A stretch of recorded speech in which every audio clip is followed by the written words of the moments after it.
ألم يأن للذين آمنوا أن تخشع قلوبهم لذكر الله وما نزل من الحق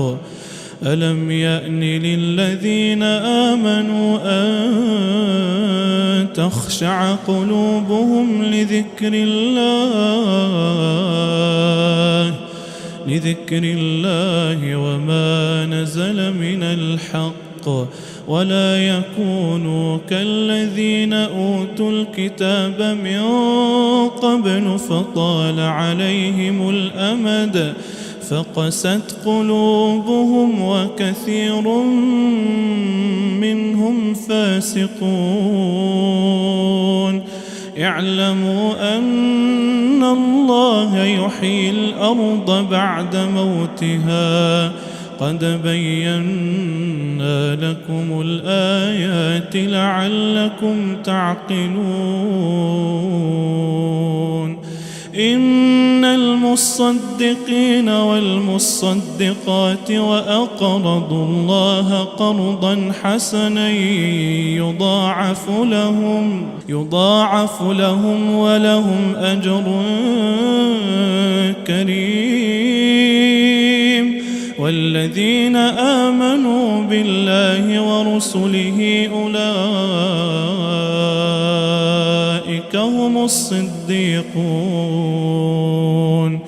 والشهداء عند ربهم لهم أجرهم ونورهم والذين كفروا وكذبوا بآياتنا أولئك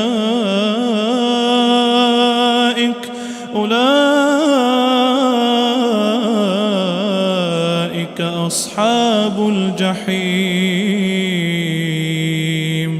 اعلموا أنما الحياة الدنيا لعب ولهو وزينة وتفاخر بينكم وتكاثر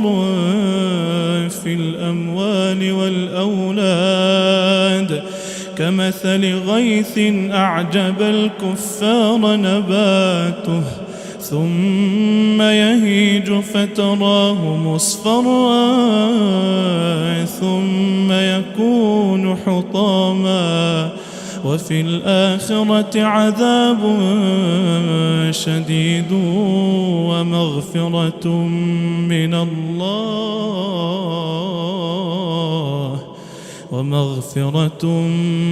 الله ورضوان وما الحياة الدنيا إلا متاع الغرور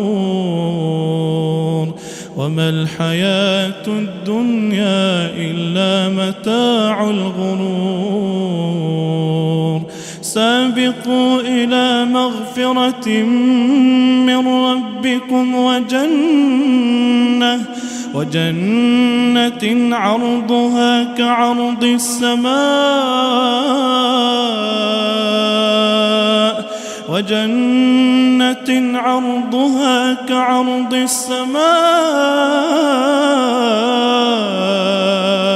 والأرض أعدت للذين آمنوا بالله ورسله ذلك فضل الله يؤتيه من يشاء والله ذو الفضل العظيم ما أصاب من مصيبة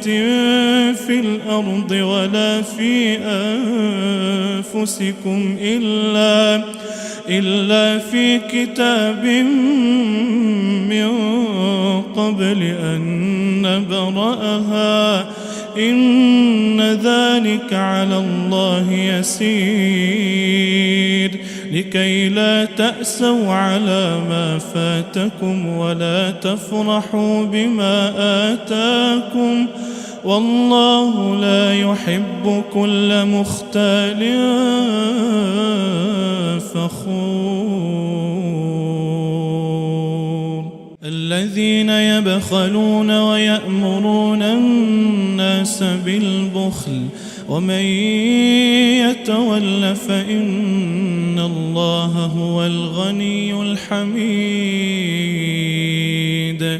لقد أرسلنا رسلنا بالبينات وأنزلنا معهم الكتاب والميزان ليقوم الناس بالقسط وأنزلنا الحديد فيه بأس شديد ومنافع للناس وليعلم الله من ينصره ورسله بالغيب إن الله قوي عزيز.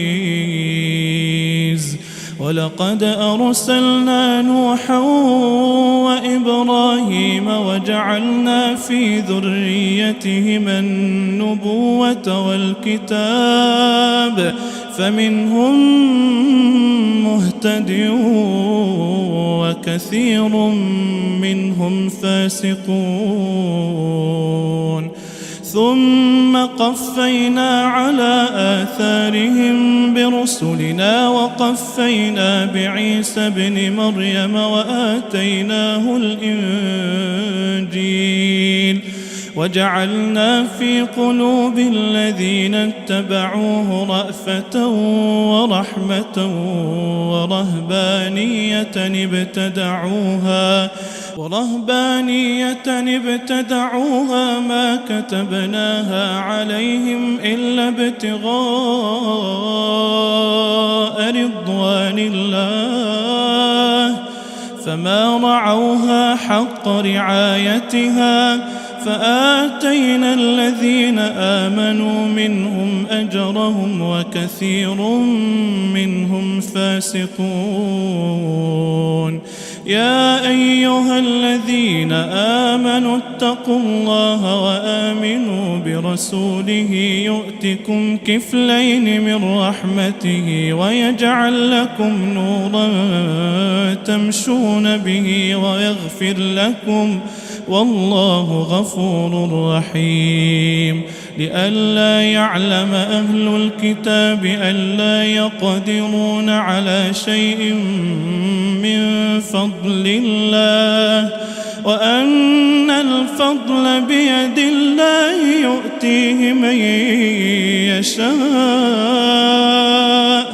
والله ذو الفضل العظيم.